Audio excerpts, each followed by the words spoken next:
Breaking News Kompas TV kali ini terkait dengan eskalasi saling serang Israel dan Amerika Serikat melawan Iran.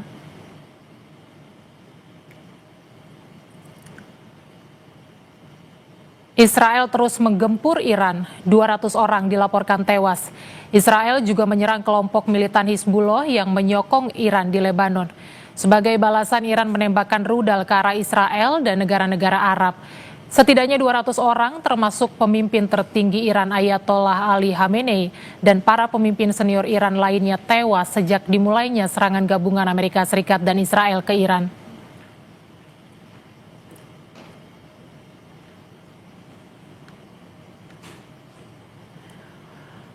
Sementara itu, gambar satelit menunjukkan sejumlah fasilitas di berbagai pangkalan militer Iran dan kediaman resmi pemimpin tertinggi Iran, Ayatollah Ali Khamenei, hancur digempur Amerika Serikat dan Israel.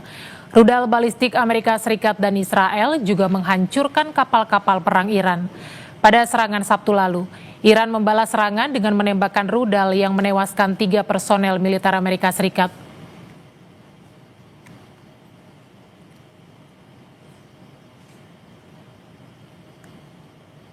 Komando Pusat Amerika Serikat CENTCOM merilis video serangan dalam operasi militer berskala besar yang disebut sebagai Operation Epic Fury terhadap sejumlah pangkalan militer Iran.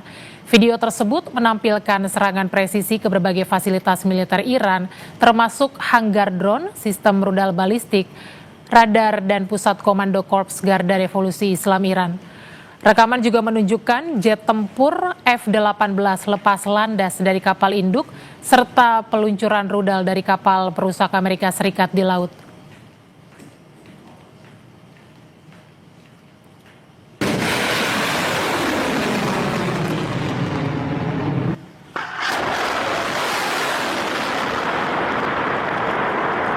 Korps Pengawal Revolusi Islam Iran menerbitkan rekaman yang menggambarkan peluncuran rudal ke sasaran Amerika Serikat dan Israel. Ketegangan meningkat setelah pemimpin tertinggi Ali Khamenei tewas pada Minggu waktu setempat. Dalam pernyataan IRGC menegaskan akan melakukan pembalasan. Sebelumnya sejumlah laporan menunjukkan bahwa fasilitas militer Amerika Serikat juga menjadi sasaran, termasuk pangkalan di Uni Emirat Arab, Bahrain, Qatar, Irak, dan Kuwait.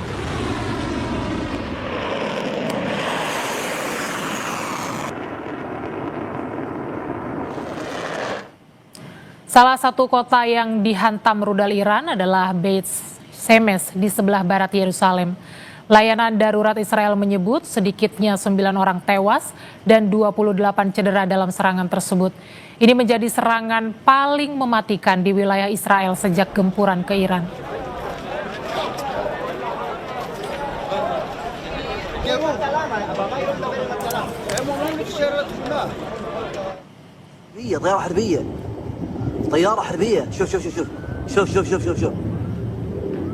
Sebuah jet tempur F-15E Strike Eagle milik Angkatan Udara Amerika Serikat dilaporkan jatuh di wilayah Kuwait pada Senin waktu setempat. Puing-puing pesawat dilaporkan jatuh di area kilang minyak Mina Al-Ahmadi. Kementerian Pertahanan Amerika Serikat menyatakan bahwa beberapa pesawat militer Amerika Serikat jatuh akibat serangan Iran. Sementara itu, Donald Trump mengonfirmasi 3 tentara tewas dan 5 luka-luka dalam sebuah pernyataan pada hari Minggu waktu setempat.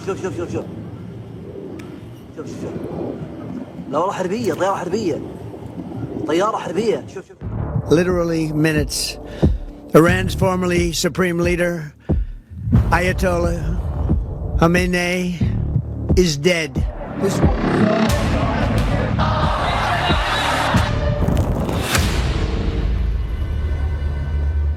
Pasca tewasnya pemimpin tertinggi Iran Ayatollah Ali Khamenei, Iran resmi membentuk Dewan Kepemimpinan Sementara yang mulai menjalankan tugas pada 1 Maret 2026. Mereka adalah Presiden Iran saat ini Masoud Pezeshkian, Kepala Kehakiman Iran Gholam Hossein Mohseni EJ, dan anggota Dewan Garda Ayatollah Ali Reza Arafi. Berdasarkan pasal 111 Konstitusi Republik Islam Iran, Dewan ini bertugas mengambil alih tanggung jawab pemimpin tertinggi hingga Majelis Ahli memilih pengganti tetap. Dosen Hubungan Internasional BINUS University, Tia Mariatul Kiptiah, menyatakan kemungkinan ada 4 kandidat yang menggantikan Ali Khamenei. Di antaranya putra kedua Ali Khamenei, Mojtaba Khamenei, dan anggota Dewan Garda Iran, Ali Reza Arafi. Yang sibuk untuk menentukan siapa pengganti Ayatollah Ali Khamenei. Dalam Iran ada sistem vilayat al-faqih, yaitu kekuasaan tertinggi tetap di tangan mullah. Artinya tidak bisa Amerika mengintervensi kemudian membuat satu sistem baru ala Amerika. Nggak bisa, apalagi Reza Pahlavi juga berkomentar tiba-tiba ingin masuk, nggak bisa. Jadi memang ini sudah ada 4 kandidat saya melihat, dan kita tidak tahu apakah putra dari Ayatollah Ali Khamenei atau dari Ali Reza yang akan menggantikan posisi Ayatollah. Tak hanya warga Iran, dunia menanti siapa sosok pengganti Ali Khamenei yang telah memimpin Iran selama lebih 30 tahun. Tim Liputan, Kompas TV. Soal intensitas serangan Amerika Serikat Israel melawan Iran kami akan bahas bersama jurnalis Kompas TV yang mengamati pertahanan dan militer Julius Suman bersama Guru Besar Hukum Internasional Universitas Indonesia Hikmahanto Juwana. Selamat malam menjelang pagi Bapak-Bapak. Selamat malam. Selamat malam ya. Dan menjelang pagi. Selamat malam Pak Iqbal. Terima kasih sudah bergabung di Breaking News Kompas TV. Saya mau ke Mas Julius terlebih dahulu. Mas Julius, bagaimana pengamatan Anda soal eskalasi serangan kedua belah pihak antara Amerika Serikat, Israel, dan Iran? Baik, Dian. Nah, ada beberapa perkembangan baru dalam hari kedua ini, memasuki hari ketiga. Salah satunya ada potensi eskalasi konflik ya ke tingkat regional gitu. Jadi serangan balasan Iran kemarin itu yang menyasar beberapa negara Teluk sepertinya direspon agak keras, lumayan keras gitu oleh negara-negara Teluk yang ada pangkalan Amerika Serikatnya dan diserang balik oleh Iran. Nah, salah satunya baru ada laporan 2 pesawat tempur Iran Su-24 itu tipenya pembom serang ya, serang pembom, kabarnya ditembak jatuh oleh Angkatan Udara Qatar. Jadi ini bagian salah satu yang sepertinya ini jadi siklus kekerasan yang semakin bereskalasi gitu ya. Kalau tidak direspon lebih adem, bisa jadi bakal makin panas gitu. Itu kabar terbarunya. Nah, kemarin juga kita, saya bilang kan ada beberapa perkembangan baru juga yang potensinya menunjukkan akan ada eskalasi gitu ya. Antara lain respon Inggris dan Prancis, karena Prancis misalnya salah satu pangkalan militernya juga kena serangan drone gitu. Terus kemudian Inggris juga yang di Siprus, basis militer yang di Siprus juga menurut klaimnya mendapat serangan misil gitu ya. Walaupun sepertinya tidak sampai menimbulkan korban atau kerusakan berarti. Nah, yang di Bahrain juga hampir nyaris kena. Nah, ini yang dikhawatirkan adalah terjadinya eskalasi konflik ke arah yang lebih panas. Oke. Nah, mungkin kedua belah pihak ini perlu ini ya, membuka jalur komunikasi ya untuk mendinginkan suasana, untuk mengurangi efek kolateral dari perang ini gitu, dan meminimalisir perang konflik sebisa mungkin di area sipil, di area militer gitu ya. Jangan sampai menyebar ke enklave sipil gitu. Itu dia. Ya, Mas Julius, berarti Anda melihat bahwa negara-negara yang terkena dampak serangan ini akan mulai bereaksi sehingga eskalasi dikhawatirkan akan semakin meningkat. Ya, kurang lebih demikian ya. Jadi sejak hari kedua itu respon balik Iran, ya Iran memang berhak untuk melakukan balasan karena pemimpinnya dibunuh, terus kemudian negaranya mendapat agresi gitu ya. Walaupun so far melalui serangan udara, dan operasi intelijen tentunya yang tidak mudah untuk ditangani di lapangan gitu ya. Namun demikian efek kolateralnya, efek siklus kekerasannya itu melebar gitu ke enklave sipil. Nah, seperti kita tahu kan kemarin ada serangan drone ke beberapa, misalnya hotel ada di Burj Al Arab gitu, terus kemudian di Dubai International Airport gitu ya. Nah, itu efeknya membuat respon pemerintah beberapa negara Teluk ini bereaksi lebih keras. Dari awalnya mengimbau untuk intinya mendorong Iran maupun Israel dan Amerika Serikat ke meja perundingan, kini mereka harus merespon balik. Karena beberapa pernyataan pejabatnya, misalnya di Qatar, gitu ya, meresponnya ya dia bilang gini, kalau diserang ya kami punya hak untuk bela diri juga gitu. Seperti itu argumentasinya. Maka hari-hari ini kita melihat reaksinya lebih keras lagi karena pemerintah Qatar tadi ya, ada kabar selain bela dirinya adalah mencegat misil-misil yang masuk atau serangan drone, menembak jatuh, tapi sekarang jadi lebih aktif lagi gitu. Makanya kita dengar kabar hari ini, kita belum lihat buktinya ya, maksudnya saya belum lihat buktinya, mungkin juga sudah ada, tapi tadi kayak Al Jazeera sudah memberitakan juga bahwa Angkatan Udara Qatar menembak jatuh 2 pesawat pesawat serang pembom Su-24MK milik Iran gitu. Oke, baik, Timur Tengah akan semakin bergejolak dalam konflik ini, tapi saya mau ke Pak Hikmahanto dulu. Pak Hikmahanto, pasca tewasnya pemimpin tertinggi Iran, Ali Khamenei, Iran memang sudah memiliki Dewan Kepemimpinan sementara. Tapi bagaimana Anda melihatnya? Apakah kekosongan kekuasaan, kita katakan seperti itu, membuat posisi Iran seperti apa? Apakah menjadi rawan dalam serangan Amerika Serikat Israel, atau Anda membacanya seperti apa? Situasi Iran, posisinya dalam kekosongan kekuasaan ini?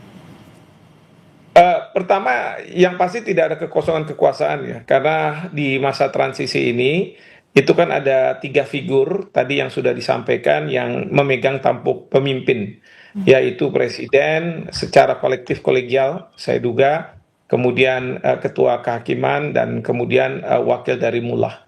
Nah, sambil menunggu siapa yang akan menjadi pemimpin pengganti dari Ayatollah Ali Khamenei.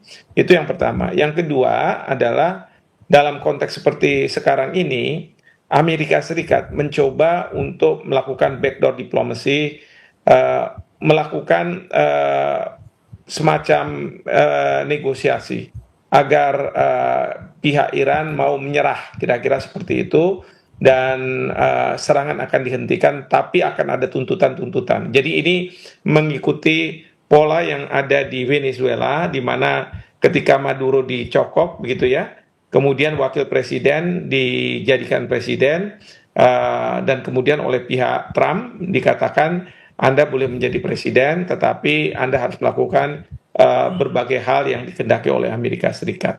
Nah, mungkin ini yang akan dicoba oleh Amerika Serikat, tetapi ada Sekretaris Dewan Keamanan Nasional tertinggi Iran, Ali Larijani, itu yang mengatakan bahwa tidak, kita menolak negosiasi dengan Amerika.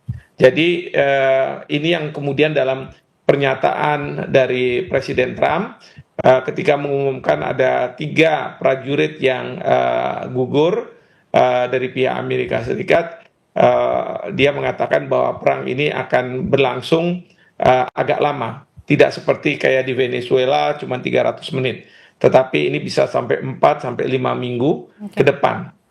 Jadi dalam situasi seperti sekarang ini, justru saya melihat bahwa Ali Khamenei ini ketika dia gugur itu dianggap martir oleh rakyat di Iran, walaupun tidak seluruhnya, karena sebagian justru menyambut kehadiran serangan Amerika Serikat dan Israel, karena mereka juga mungkin menghendaki adanya pergantian kepemimpinan, ya. Tetapi sebagian besar itu lebih militan dari sebelumnya, bahkan dari pihak Iran, para pengambil kebijakan, mereka ingin tanda kutip membalas dendam terhadap kematian dari Ali Khamenei ini ke Israel maupun Amerika Serikat, sehingga serangan-serangan ini kita bisa lihat bahwa ini akan lebih masif, akan lebih besar dan lebih banyak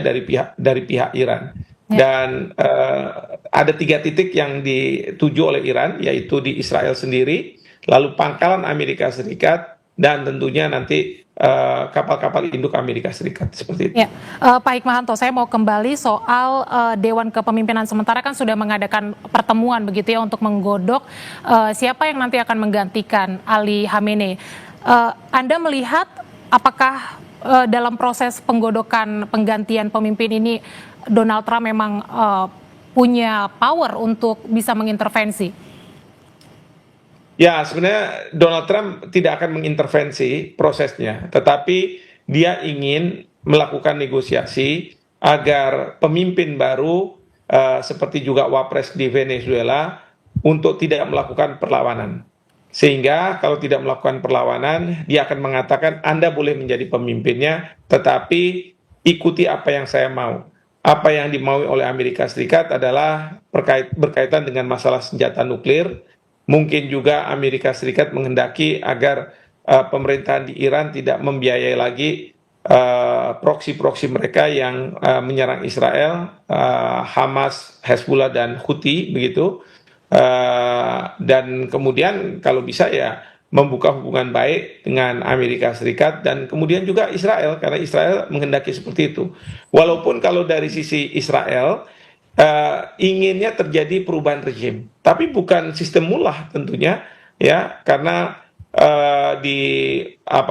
pada saat perangan seperti sekarang ini kan Reza Pahlavi yang merupakan anak dari Syah Iran itu muncul, dan dia ingin merubah sistem yang sekarang ada, sistem mullah ini menjadi sistem kerajaan seperti pada waktu Syah Iran, bahkan benderanya juga akan dirubah dan lain sebagainya. Jadi sistemnya berubah sama sekali.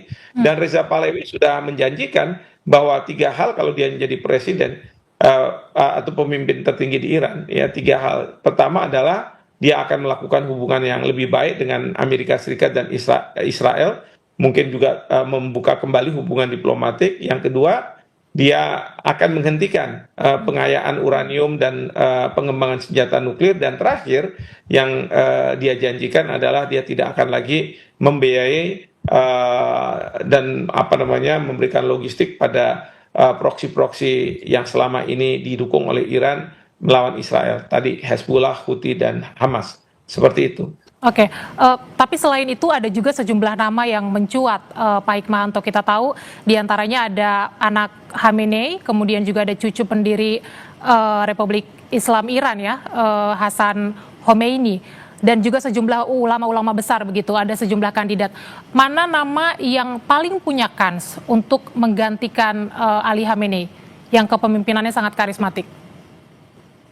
Ya, kalau misalnya terhadap 4 itu, ini dengan catatan bahwa sistem yang berlaku adalah sistem mullah, ya. Jadi bukan sistem yang dikendaki oleh Israel, yaitu menggantikan dengan sistem kerajaan dan mengembalikan Reza Pahlavi di dalam singgasana kekuasaan di Iran. Nah, dari 4 itu saya sendiri tidak punya akses, ya, mana yang lebih banyak punya kans, gitu ya. Tapi dalam berita-berita yang saya pantau, ini yang perlu kita ketahui apakah hoax atau tidak, ya. Kemarin itu dari putra Ali Khamenei yang potensial menjadi pemimpin, gitu ya, menggantikan ayahnya, ternyata dinyatakan tewas, gitu ya. Saya tidak tahu apakah informasi ini benar atau tidak. Karena pada saat sekarang ini banyak berseliweran berita yang kadang-kadang kita harus verifikasi karena banyak juga yang hoax, ya. Salah satunya adalah katanya kapal Abraham Lincoln itu sudah terkena misil, gitu ya, terkena rudal. Tetapi hal ini dibantah oleh Command Center Amerika Serikat. Jadi saya tidak tahu persisnya seperti apa. apakah beliaunya masih ada, tapi kalau misalnya beliaunya masih ada pun, saya tidak bisa memberikan komentar siapa di antara 4 itu yang memiliki potensi yang sangat besar. Demikian. Oke, saya akan ke Mas Julius dulu soal pola serangan yang dilakukan Iran. Mas Julius, Anda melihatnya dari mulai serangan hari pertama itu apakah ada perubahan pola yang dilakukan oleh Iran? Lebih agresif atau sistem bertahan? Seperti apa Anda melihatnya? Ada gradasi. Jadi mulai ada beberapa penggunaan balistik jarak jauhnya. Jadi mulai dikeluarkan gitu ya. Dan kemudian yang disasar makin intensif. Kalau lihat dari hari pertama ke kedua itu jumlahnya makin banyak ya. Walaupun belum semasif yang waktu Juni tahun 2025 ketika Iran menyerang balik ketika diserang pada Juni 2025 dari intensitasnya ya. Tapi dibanding hari pertama kemarin dan hari kedua lebih banyak.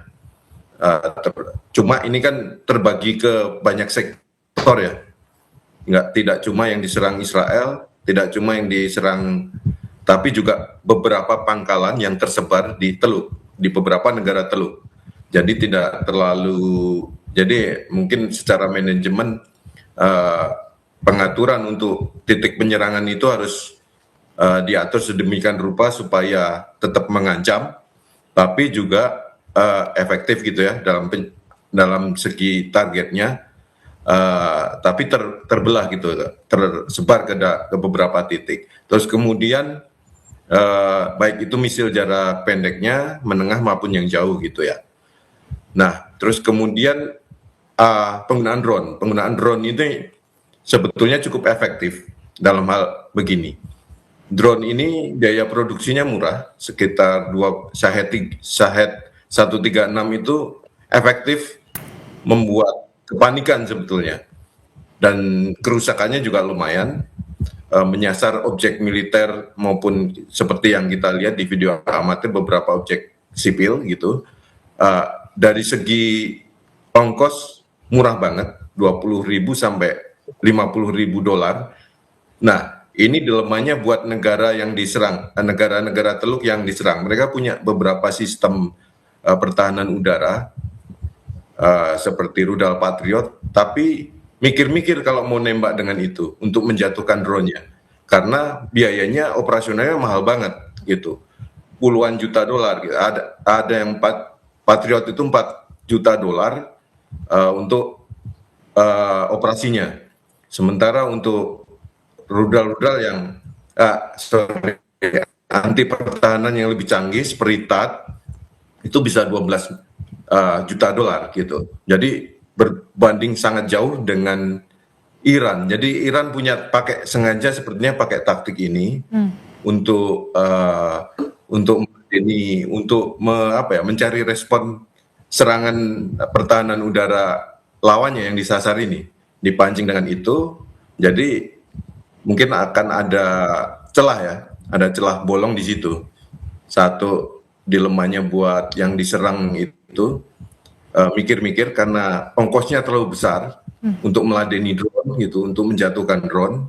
Nah, nanti Iran unggul di situ taktisnya, menyerang dengan menggunakan alutsista yang berbiaya rendah. Nah, tapi ini kombinasi juga. Nanti diserang drone, kemudian setelah drone-nya duluan, nanti balistik atau rudal lainnya dipakai juga gitu. Jadi akan cukup menggentarkan ya. Oke. Nah, ini yang dialami beberapa negara Teluk itu ketika diserang dengan drone. Sepertinya ada yang dilolosin gitu aja gitu. Karena mungkin kalau pertimbangannya jatuhnya di daerah yang kira-kira bakal tidak menimbulkan banyak korban jiwa, bisa jadi ya akan diloloskan gitu saja. Tapi kalau kira-kira bakal mengenai area yang misalnya yang padat ya, ada warganya atau padat penduduknya, akan di-intercept gitu ya. Oke. Kurang lebih seperti itu. Oke, kita tahan dulu Mas Julius, kita nanti masih akan melanjutkan. Dan Presiden Amerika Serikat Donald Trump bersumpah untuk membalas kematian 3 anggota militer Amerika Serikat dalam peperangan dengan Iran. Breaking News Kompas TV akan kembali usai jeda.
Sirami hati dengan tausiah penuh hikmah dari para ahli. Perkaya hazanah ilmu menjelang berbuka puasa. Salat tanpa sabar tidak bermanfaat, begitu pula sebaliknya. Maka ketika kita diuji oleh Allah, ada 5 macam ujian yang Allah tawarkan kepada kita di dalam Al-Quran. Kurma, kuliah Ramadan, setiap hari selama Ramadan, sebelum azan maghrib di Kompas TV. Anda menyaksikan Breaking News Kompas TV, saudara. Sirine polisi dan teriakan masa demo. Sejumlah tuntutan ini dilayangkan. Buntut unjuk rasa sangat kondusif. Gedung ini baru sampai di depan gedung DPRD Jawa Barat. tadi kami lihat sudah dipukul mundur oleh sore ini sudah harus bertemu dengan lokasi demonstrasi mulai memanas, saudara, karena tadinya para siswa. Breaking News Kompas TV. Aturannya atau regulasinya sudah ada belum? Ini WNA boleh masuk, tapi tidak duduk dalam manajemen pengambil keputusan. Lugas beradu pendapat. Drifting ini sebetulnya kan melanggar hukum. Pasti ada mafia di baliknya kan? Yang membackingi kalau gitu siapa? Ya ada teman-teman di pemerintah. Perspektif bisnis dan kebijakan. Industri kita kan 200 triliun sekian. Ini dianggap sebagai ancaman atau peluang sebetulnya? Peluang buat siapa ini? Simak Business Talk Selasa pukul 10 malam di Kompas TV. saudara pemerintah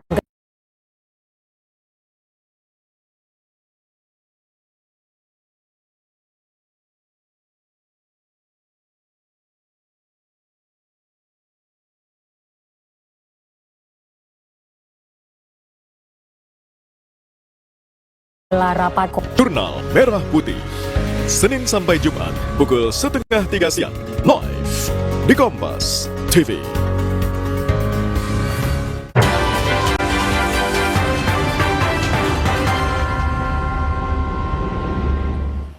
Anda kembali di Breaking News Kompas TV, Saudara. Presiden Amerika Serikat Donald Trump bersumpah untuk membalas kematian tiga anggota militer Amerika Serikat dalam peperangan dengan Iran. Trump merencanakan perang ini terjadi selama 4 minggu.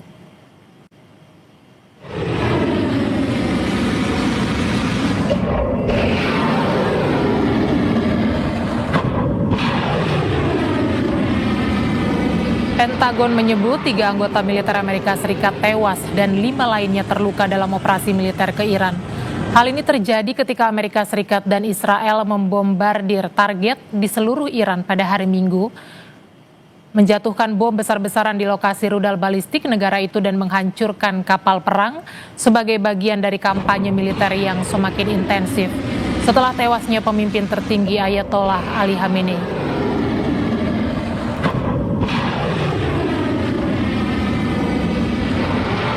Today, CENTCOM shared the news that 3 U.S. military service members have been killed in action.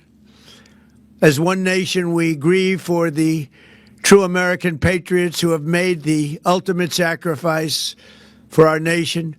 But America will avenge their deaths and deliver the most punishing blow to the terrorists who have waged war against basically civilization. They have waged war against civilization itself.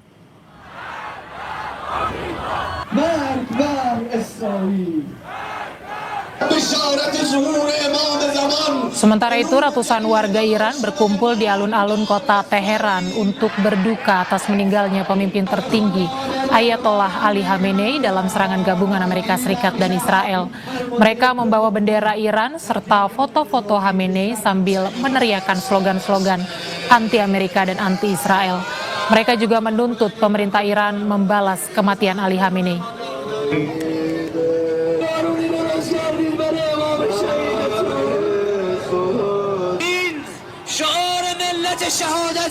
Of all American soldiers, they're gonna burst into tears in the several days because we are not gonna let them hit our leadership and just go. Trump, Netanyahu, J.D. Vance, Marco Rubio, they all just gonna beg Iran to stop this heavily attack against all Americans and Israel's territory in the whole region. Kita masih akan melanjutkan diskusi soal eskalasi konflik Amerika Serikat Israel dengan Iran bersama Hikmahanto Juwana, Guru Besar Hukum Internasional Universitas Indonesia, dan juga Julius Suman, jurnalis Kompas TV. Saya mau ke Pak Hikmahanto terlebih dahulu. Pak Hikmahanto, tadi kan Pak Julius sudah menjelaskan soal pola serangan Iran ke Amerika Serikat dan juga Israel.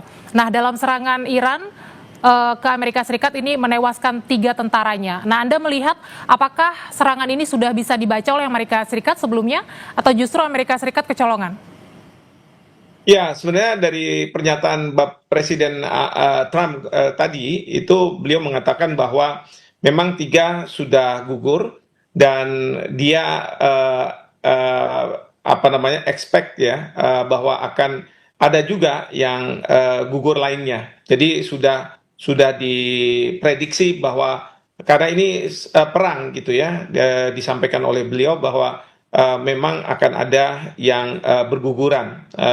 Kita tidak tahu berapa orang yang ke depan ya, tetapi yang pasti Presiden Trump sudah mengakui itu dan tentu perang ini akan berlangsung lebih lama.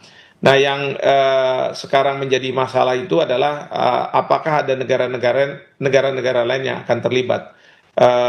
Kita tahu negara-negara Teluk di mana ada pangkalan Amerika Serikat yang kemarin diserang juga oleh Iran, itu sudah bersiap untuk melakukan serangan ke Iran gitu ya. Apakah ini akan terjadi atau tidak, saya tidak tahu persisnya. Tetapi juga sekarang Inggris, Perancis mungkin juga sudah akan membantu Amerika Serikat. Nah, tapi dari Iran kemungkinan besar Rusia akan turut membantu. Kemudian juga saya duga Cina, gitu ya, karena Cina tidak menginginkan agar apa yang terjadi di Venezuela, di mana Amerika bisa mendikte pihak wakil presiden untuk tidak menjual minyaknya ke Cina. Padahal kita tahu cadangan minyak itu terbesar tuh di Venezuela dan Iran.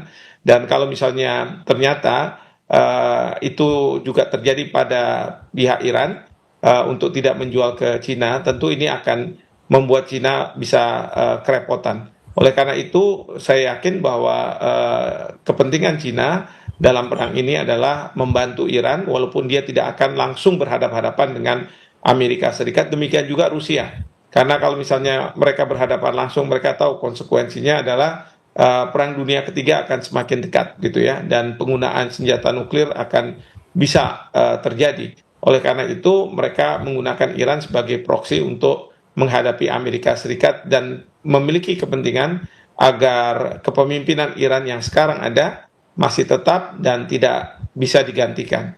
Bahkan kalau saya tidak salah di forum PBB, pihak Cina sudah mengatakan sebaiknya yang dilakukan pelucutan senjata adalah pihak Israel. Jadi ini yang terus kemudian ditanggapi secara serius oleh pihak Israel sebagai Cina anti-Semitism. Nah, itu. Dan satu lagi yang perlu saya sampaikan dalam kesempatan ini adalah eskalasi perang ini sekarang bisa menjadi permasalahan di warga di berbagai negara. Saya lihat misalnya di Pakistan, itu ada warga negara Pakistan yang tidak menyetujui serangan Amerika Serikat ke Iran, itu yang kemudian melakukan demo dan melakukan perusakan-perusakan ke konsulat jenderal Amerika Serikat di sana begitu. Ini yang menjadi masalah juga, dan ini harus menjadi perhatian juga dari pemerintah kita. Ya, kita tidak ingin pada waktu serangan Amerika Serikat ke Afghanistan misalnya, itu ada sebagian masyarakat kita melakukan sweeping terhadap warga Amerika Serikat. Memang tidak bisa dihindari bahwa kemarahan dari publik kepada mungkin Presiden Trump itu dilampiaskan ke institusi atau kepentingan Amerika Serikat di negara tertentu, bahkan warganya. Jadi ini perlu juga diantisipasi, dan saya tidak tahu apakah ini sudah masuk dalam perhitungan kalkulasi dari Presiden Trump ya, ketika dia melakukan serangan ke Iran, karena ini dampaknya memang bisa meluas sekali. Seperti itu. Oke, catatan saya adalah pertama Anda melihat bahwa Cina dan Rusia ini akan sangat hati-hati karena menghitung resikonya, jadi tidak akan berhadapan muka sama muka. Dan Anda juga melihat bahwa konflik Amerika Serikat, Israel dan Iran ini juga memunculkan efek domino di beberapa negara lain. Dan Anda mengkhawatirkan bahwa ini juga akan terjadi di dalam negeri. Tapi Anda melihat apakah ini juga akan potensial terjadi di Indonesia yang Anda khawatirkan tadi, melihat psikologis warga negara kita, Pak Hikmahanto, sehingga bisa menjadi catatan juga bagi pemerintah?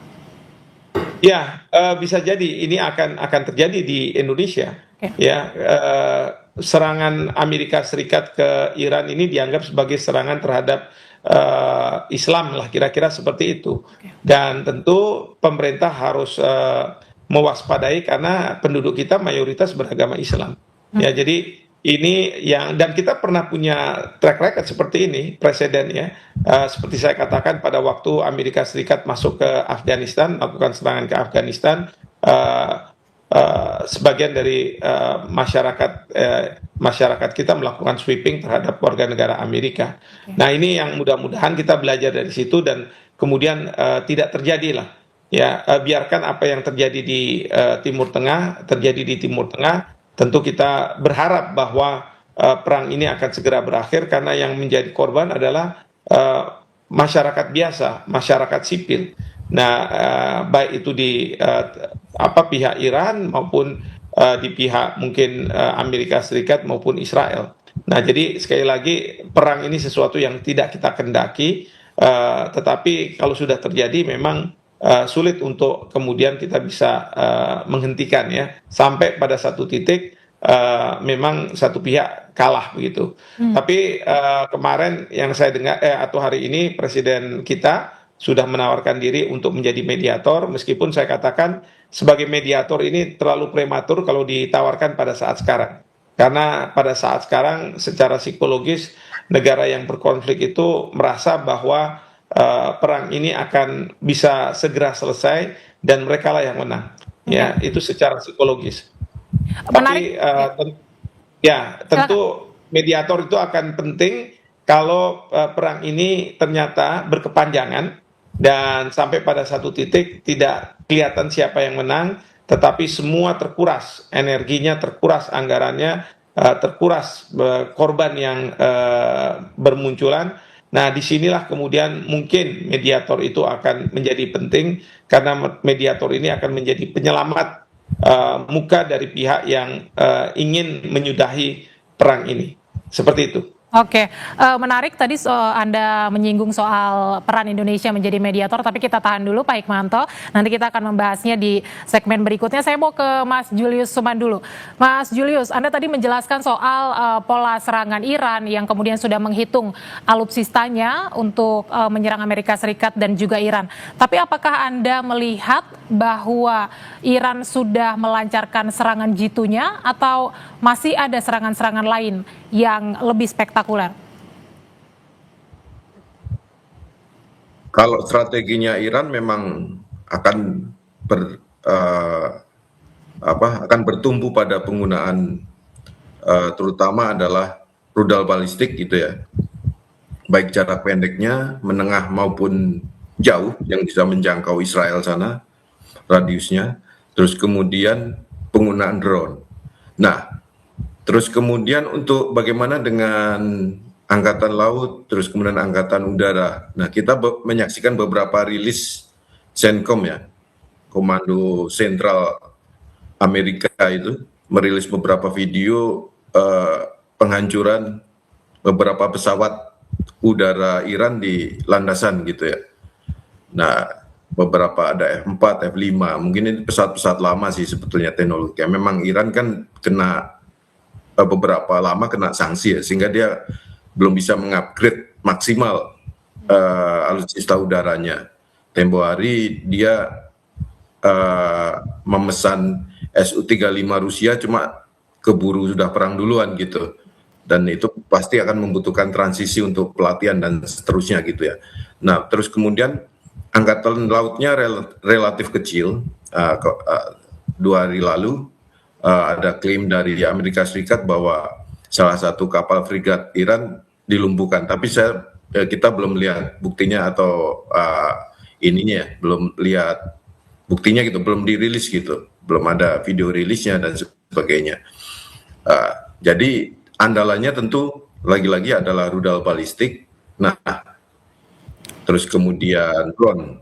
Nah, bagaimana Iran memainkan bisa bertahan sedemikian lama? Ya tentu saja dengan stok yang banyak. Saya yakin mungkin ribuan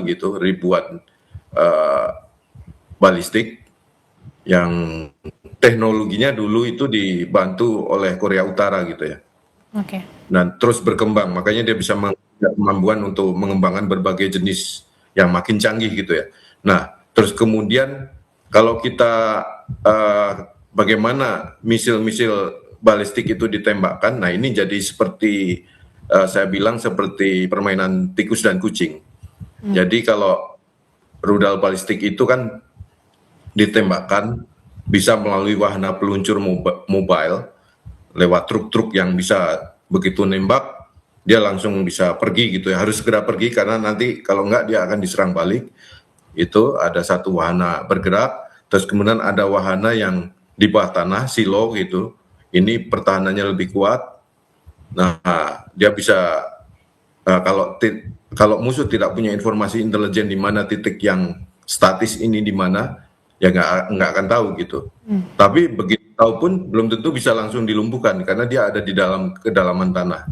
Dia menembak, silonya akan terbuka ketika mau dipakai untuk menyerang, silonya baru akan terbuka. Nah, berikutnya biasanya ada wahana dari udara maupun laut gitu ya, ditembakkan dari wahana udara maupun laut.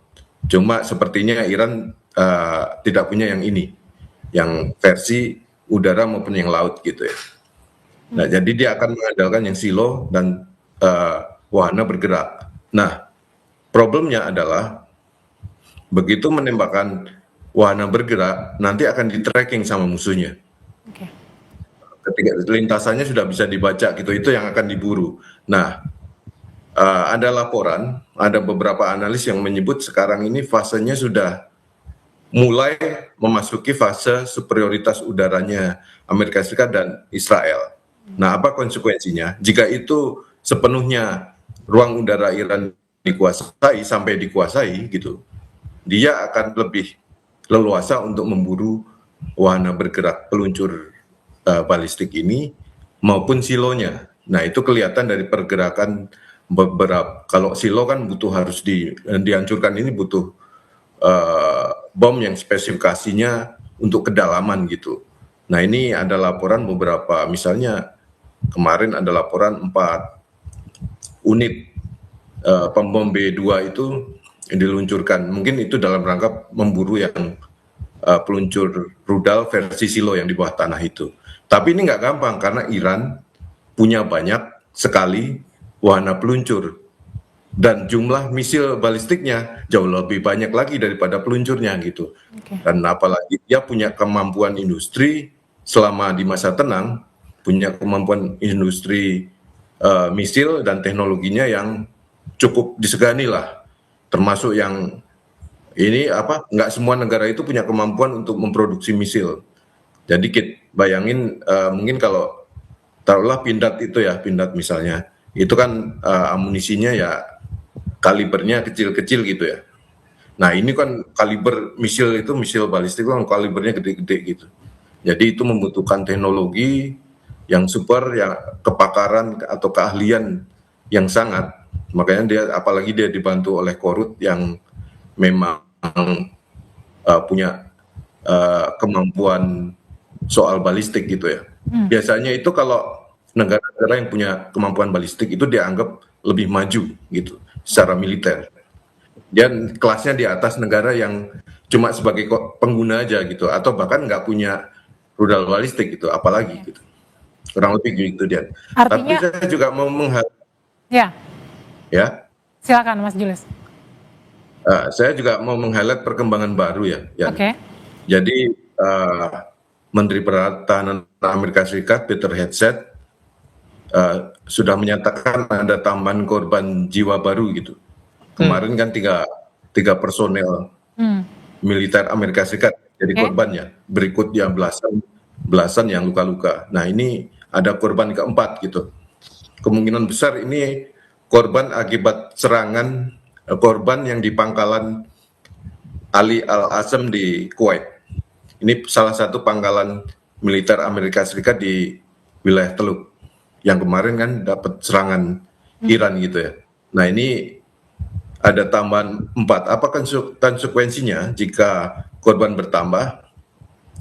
Korban jiwa bertambah. Korban jiwa itu seperti hal yang sangat diutamakan kalau dalam banyak operasi militer di Amerika Serikat.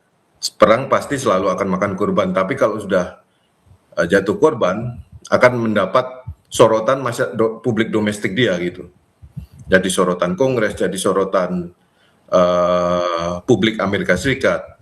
Nah, kemarin di Venezuela dan sekarang Venezuela, terus kemudian sebelumnya ada operasi di Iran yang Juni 2025, terus kemudian sekarang ini kan secara dibatasi sebagai operasi terbatas. Operasi terbatas itu artinya kurang lebih tanpa persetujuan Kongres. Jadi di Amerika Serikat itu hanya Kongres yang bisa mendeklarasikan perang terhadap entitas lain, entitas asing. Nah, betul bahwa seorang presiden di Amerika Serikat adalah panglima tertinggi. Nah, di situ celahnya yang dipakai melakukan operasi terbatas. Kalau operasinya terbatas, bisa dilakukan oleh panglima tertinggi atas perintah panglima tertinggi tanpa persetujuan Kongres. Tapi kalau operasinya tidak lagi terbatas, misalnya ya, salah satunya misalnya ngirim pasukan darat, misalnya itu udah harus persetujuan Kongres. Tapi kalau operasinya adalah seperti yang kita saksikan 3 operasi belakang ini, Iran yang pertama, terus kemudian Venezuela, terus kemudian Iran sekarang ini, sebetulnya redaksionalnya adalah operasi terbatas. Tapi kalau sampai korban jiwa, terus kemudian lebih lama lagi, bakal ada risiko aset sumber daya manusia maupun aset militer yang bakal jadi korban, tentu Kongres akan teriak-teriak gitu ya. Oke. Anda tidak punya kewenangan dan seterusnya gitu. Jadi akan dipertanyakan kewenangannya. Jadi maksud saya mikirnya begini, apakah Trump nanti akan dipaksa untuk segera mengakhiri perangnya di Iran, karena ini kan operasi terbatas. Dia harus butuh persetujuan Kongres, kecuali Kongres bisa diyakinkan untuk menggelar operasi yang lebih panjang gitu ya. Gitu. Oke, Mas Julius, Anda tadi menginformasikan bahwa ada tambahan korban tentara Amerika Serikat jadi 4 yang tewas. Nah, tapi apakah Anda melihat bahwa memang Iran menarget, apa target Iran? Apakah dengan jumlah korban yang sama atau ada target yang lebih besar? Misalnya kematian pemimpin tertinggi juga harus dibalas dengan tokoh Amerika Serikat dan Israel, atau seperti apa Anda melihatnya? Tentunya setiap pihak yang berperang akan menarget efek kolateral yang setara atau lebih besar ya. Itu otomatis. Tapi pertanyaannya adalah bagaimana caranya? Apakah mampu? Apakah punya cukup sumber daya? Apakah punya taktik yang mumpuni untuk melakukan seperti itu? Atau tidak? Itu pertanyaan yang lain gitu. Tapi kalau ingin membalas dendam, katakanlah nyawa dibayar nyawa, level elitnya dibayar level elitnya, sepertinya itu soal yang lain dengan bagaimana caranya, terus kemampuan apa yang bisa dilakukan gitu ya. Kalau kita lihat kan gini, di Venezuela, di Iran sebelumnya juga Ayatollah Khamenei kan juga sempat mau jadi target gitu ya. Terus sekarang baru berhasil dibunuh gitu. Nah, target bernilai tinggi seperti itu belum tentu ya bisa jadi untuk Iran bakal ya mungkin nggak mudah untuk mentarget high profile target di misalnya di komandan, ya mungkin akan sulit gitu karena ini melibatkan operasi yang lebih rumit lagi gitu, ada operasi intelijen, mungkin enggak ya, tapi jangan salah juga, misalnya dengan jumlah korban so far 4 personel militer Amerika Serikat di Kuwait itu, di basis Amerika Serikat di Kuwait, itu udah pukulan telak gitu. Karena nilai strategisnya satu ya. Pangkalan itu pangkalan Amerika Serikat di Teluk. Artinya kan Iran mengirim pesan bahwa pangkalan Amerika Serikat pun nggak aman dari serangan balistik mereka gitu dan drone mereka. Oke, empat kematian tentara Amerika Serikat ini sebenarnya merupakan pukulan telak Anda sampaikan. Saya mau ke Pak Hikmahanto. Kalau eskalasi konflik ini terus meluas, terus meningkat, apa yang bisa dilakukan untuk meredam konflik ini, Pak Hikmahanto? Ya, sebenarnya tidak banyak ya, kecuali pihak-pihak yang berkonflik, terutama Donald Trump dan Perdana Menteri Netanyahu mau meredam konflik ini, tidak melakukan serangan lagi ke Iran, karena dari posisi Iran mereka merasa bahwa mereka itu yang mendapat serangan, dan serangan itu kan bukan dimulai oleh Iran gitu ya, tapi kita tahu dimulai oleh Israel, dan Israel ini sebenarnya mendesak Amerika Serikat untuk melakukan serangan awalnya. Tapi Amerika Serikat tidak mau melakukan itu karena merasa mungkin tidak mempunyai basis yang kuat. Nah, oleh karena itu justru Israel lah yang diminta untuk melakukan serangan ke Iran atas dasar preemptive strike, karena ada dugaan pembuatan senjata nuklir dan kemudian pengayaan uranium, sehingga Israel merasa bahwa dia dapat melakukan serangan yang sifatnya preemptif. Nah, atas serangan itu kita tahu Iran melakukan hak untuk membela dirinya berdasarkan pasal 51 Piagam PBB dan melakukan serangan ke Israel. Hanya saja memang Israel itu mempunyai perjanjian keamanan dengan pihak Amerika Serikat, di mana serangan terhadap Israel dianggap sebagai serangan terhadap Amerika Serikat. Disinilah yang kemudian Amerika Serikat mulai melakukan serangan ke Iran. Nah, jadi kuncinya itu ada pada Amerika Serikat dan Israel, apakah mereka akan menghentikan serangan atau tidak. Ya, namun bagi Iran posisinya adalah selama ada serangan, ya mereka akan menangkalnya. Tapi juga ditambah bahwa atas kematian dari Ali Khamenei ini, dia mau melakukan balas dendamnya, dan dia tidak mau bernegosiasi. Anda melihat mungkin tidak Amerika Serikat dan Israel akan menghentikan serangan? Atau sampai sejauh mana konflik ini akan berlanjut? Ya, yang pasti adalah apabila kekuatan Iran itu tidak sebagaimana diprediksi oleh Amerika Serikat ataupun Israel, ternyata kekuatannya itu sangat katakanlah luar biasa dan kemudian bisa bertahan sampai lama. Nah, di sini yang membuat Amerika Serikat mungkin berpikir ulang, ya, untuk menghentikan serangan ke Iran. Demikian juga dari pihak Israel. Tapi kedua, Amerika Serikat itu bisa menyelesaikan perang ini karena goyangan dari dalam negeri. Kita tahu di dalam negeri sebenarnya tidak seluruh rakyat Amerika menyetujui tindakan Trump. Bahkan mungkin juga di Kongres, tidak semua anggota Kongres menyetujui Trump melakukan serangan. Tapi kan Trump melakukan ini secara sepihak, ya, tanpa berkonsultasi atau mendapat persetujuan dari Kongres yang sekarang ini baru akan didapatkan. Nah, jadi kalau misalnya di dalam negeri Trump menghadapi permasalahan-permasalahan seperti itu, bukannya tidak mungkin akhirnya Amerika Serikat akan menghentikan serangan ke Iran. Dan perlu juga dipahami bahwa dari pihak Amerika Serikat banyak yang mengatakan bahwa Trump ini mau disetir oleh Israel.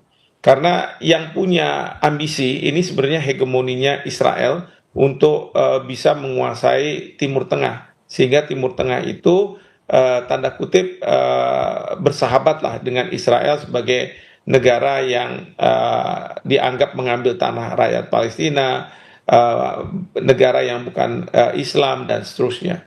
Nah, maka di Amerika Serikat itu sekarang bermunculan istilah bukan America First, tapi Israel First. Ini yang dianggap bahwa Trump itu terlalu mendengar Bisikan Netanyahu Israel. daripada rakyatnya. Betul. Oke. Ya, diskusi kita masih akan berlanjut, Pak Julius Suman dan juga Pak Hikmanto. Kita tahan sejenak dan saudara tetaplah di Breaking News Kompas TV, kami masih akan kembali.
Pemimpin tertinggi Iran Ayatollah Ali Khamenei.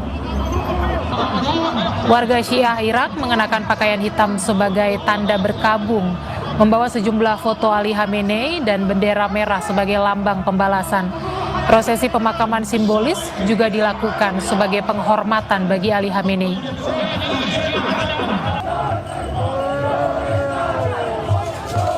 يا نعش اللي يشيل الشيعة سرتنا طاح المرتفع راية يوم اسود يوم العيان. Sementara itu, di Beirut, Lebanon, aksi unjuk rasa digelar para pendukung kelompok Hizbullah mengecam serangan Amerika Serikat Israel ke Iran.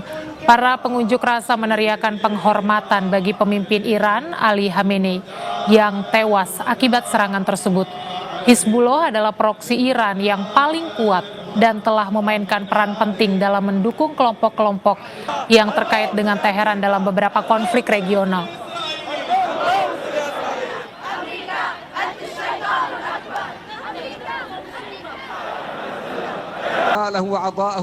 Di kota Sanaa, saudara, puluhan ribu pengunjuk rasa turun ke jalan pada Minggu waktu setempat.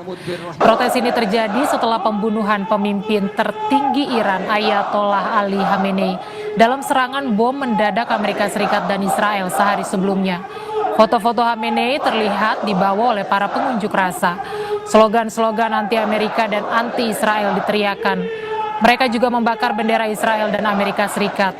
Beberapa bahkan membawa senapan, bendera Iran, Palestina, dan Yaman. Sebelumnya kelompok Houthi Yaman telah menjadi komponen kunci selama perang di Timur Tengah. Aksi serupa juga digelar warga di kota-kota lain di Yaman untuk menunjukkan solidaritas kepada rakyat Iran.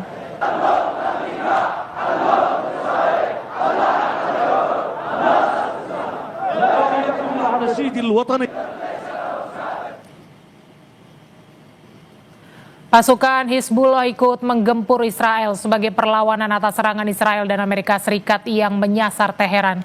Hizbullah melancarkan serangan roket dan pesawat tak berawak di pangkalan militer di dekat Haifa, Israel Utara. Mereka menegaskan bahwa serangan ini adalah pembalasan atas pembunuhan petinggi Iran Ayatollah Ali Khamenei.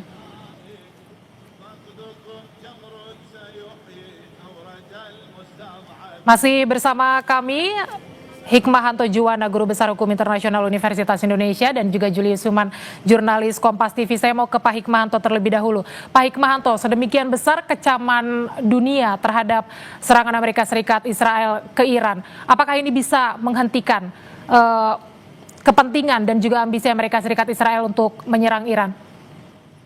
Nah, ini yang tadi saya katakan, apakah ini menjadi kalkulasi atau perhitungan dari Presiden Trump ya ketika melakukan serangan ke Iran, karena berbeda dengan Venezuela, mungkin relatif Venezuela ini lebih isu-isu lokal lah begitu ya, tidak kemudian seperti kematian dari Ali Khamenei ini yang dianggap sebagai seorang yang sangat mulia di mata banyak pengikut dari Syiah. Nah, ini yang saya juga khawatirkan adalah sebenarnya banyak publik itu sebenarnya mungkin ada pertentangan antara Syiah dan Sunni. Tetapi kalau sudah melihat Amerika Serikat kemudian Israel, sebenarnya banyak juga yang tidak menyukai Amerika Serikat ataupun Israel. Terlepas dari siapa yang menjadi korban dari serangan dari Amerika Serikat ataupun Israel, tetapi satu hal yang pasti adalah orang akan semakin menjauhi ya Amerika Serikat, dan ini tentu akan merusak kepentingan Amerika Serikat di berbagai negara. Nah, ini yang pertanyaannya adalah apakah sudah menjadi perhitungan bagi Amerika Serikat terkait masalah ini. Lalu kalau misalnya ini tidak akan mempengaruhi Amerika Serikat, tidak mengganggu ambisi Amerika Serikat, reaksi dunia, apa yang bisa mempengaruhi Amerika Serikat dan juga Israel untuk menghentikan serangan ini? Ya, kalau saya sih melihat lebih ke isu yang ada di dalam negeri. Ya, apakah apa yang dilakukan oleh Presiden Trump ini mendapat persetujuan dari baik Kongres maupun rakyat Amerika Serikat. Terlebih lagi ketika mereka melihat adanya yang gugur, para prajurit ini gugur, dan nantinya akan dipertanyakan sebenarnya untuk kepentingan siapa sih? Apakah ini benar-benar kepentingan Amerika Serikat atau sebenarnya kepentingan Israel? Karena di Amerika Serikat juga beredar informasi-informasi yang pada masa lalu kalau Netanyahu atau dari pihak Israel meminta kepada Presiden Amerika Serikat, apakah Barack Obama atau George W. Bush Jr. untuk melakukan serangan ke Iran, mereka selalu mengatakan tidak, ya. Termasuk juga Kamala Harris, mereka mengatakan tidak, itu bukan pilihan yang tepat. Tapi kalau bagi Trump, dia bilang bahwa dia akan lakukan serangan itu, dan memang ini dibuktikan oleh Trump bahwa dia melakukan serangan itu. Awalnya banyak pihak di Amerika Serikat yang mengatakan bahwa ada istilah taco, ya, Trump always chicken out. Jadi pada tahap terakhir ternyata Trump tidak jadi dengan keputusannya. Ini yang terjadi pada waktu beberapa minggu sebelum serangan ini, para pihak sudah menyiapkan diri, bahkan dunia sudah memprediksi bahwa Amerika Serikat akan melakukan serangan, tapi last minute Trump mengatakan bahwa dia membatalkan serangan tersebut karena memberi kesempatan untuk pihak Iran bernegosiasi dengan pihak Amerika Serikat. Oke. Nah, itu, ya. Ya, Pak Hikmanto tahan dulu. Saya mau ke Mas Julius, bergeser dulu. Dalam konflik ini, Mas Julius, Hizbullah juga sudah terlibat begitu. Nah, apakah Anda melihat bahwa bantuan Hizbullah ini menjadi ancaman bagi Amerika Serikat dan juga Israel? Seberapa besar kontribusinya Hizbullah kepada Iran dalam konflik ini? Ya, oke. Sepertinya ada sekarang fokusnya jadi dua front gitu ya, kurang lebih ya. Satu di Iran, terus kemudian sekarang di Lebanon. Karena kemarin kita ada laporan Hizbullah mulai bereaksi setelah kematian Ayatollah Khamenei dengan melakukan serangan roket gitu ya. Nah, ada pergerakan perubahan titik penempatan alutsistanya Hizbullah gitu kurang lebih. Nah, ini kemudian direspon oleh IDF Israel dengan sekarang ini sedang berlangsung upaya untuk melemahkan kembali Hizbullah. Nah, Hizbullah ini tahun 2024 sebetulnya sudah melemah gitu sejak kampanye Israel untuk mereka di 2024 ya, kampanye untuk melemahkan Hizbullah. Cuma kemudian ini bangkit lagi begitu Iran diserang kali ini, terutama setelah sebagai reaksi atas kematian Khamenei gitu ya.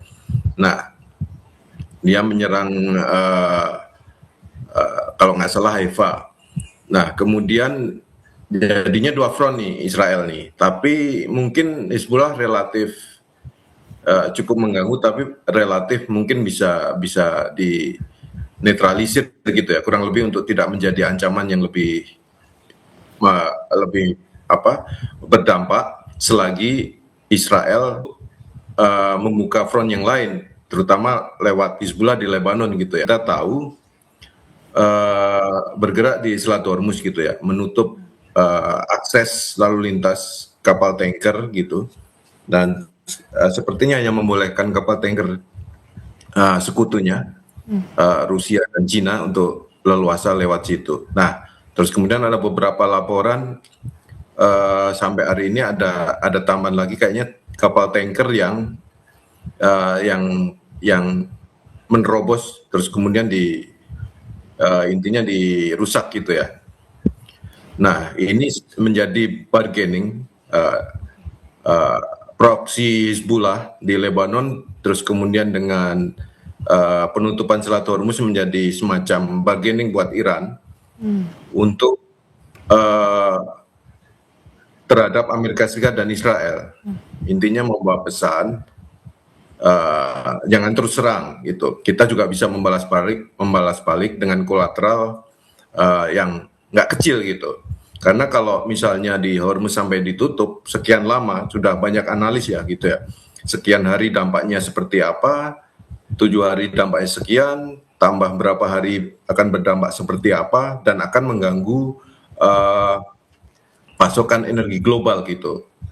Tapi di sisi yang lain juga akan mengganggu sekutunya sendiri, terutama Cina, karena Cina adalah importir minyak terbesar Iran dan juga negara-negara teluk yang lain. Jadi Cina juga importir minyak dari Arab Saudi, Kuwait, yang kebetulan tankernya harus melalui Selat Hormuz juga gitu. Jadi meskipun ya begitulah perang jadinya. Di satu sisi berusaha untuk menekan lawan, namun demikian juga ada imbasnya ke sekutu sendiri gitu ya, kurang lebih seperti itu. Oke. Sama-sama risikonya masing-masing. Oke, saya mau lempar ke Pak Hikmahanto. Penutupan Selat Hormuz ini Pak, apakah menjadi bargaining yang efektif dari Iran untuk mempengaruhi Amerika Serikat dan juga Israel? Ya, ini saya rasa menjadi bargaining bagi Iran ya, karena ini kan satu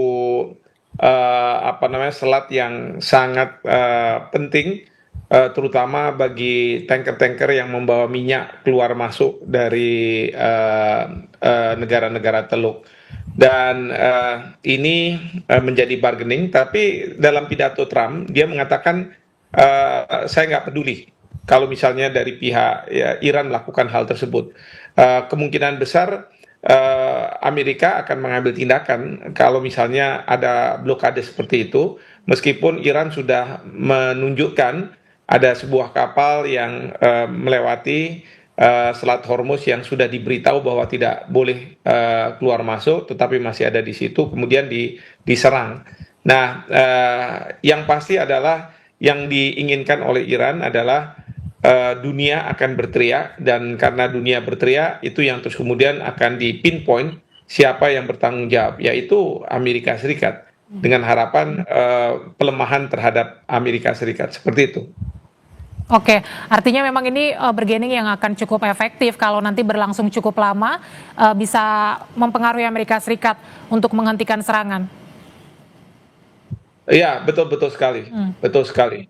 Meskipun sekarang kalau saya lihat serangan yang dilakukan oleh Amerika Serikat dan Israel ini kan kebanyakan serangan udara ya, melalui rudal dan lain sebagainya. Sebenarnya setelah serangan udara ini harusnya diikuti dengan serangan di darat, ya, di mana pasukan darat harus hadir di sana.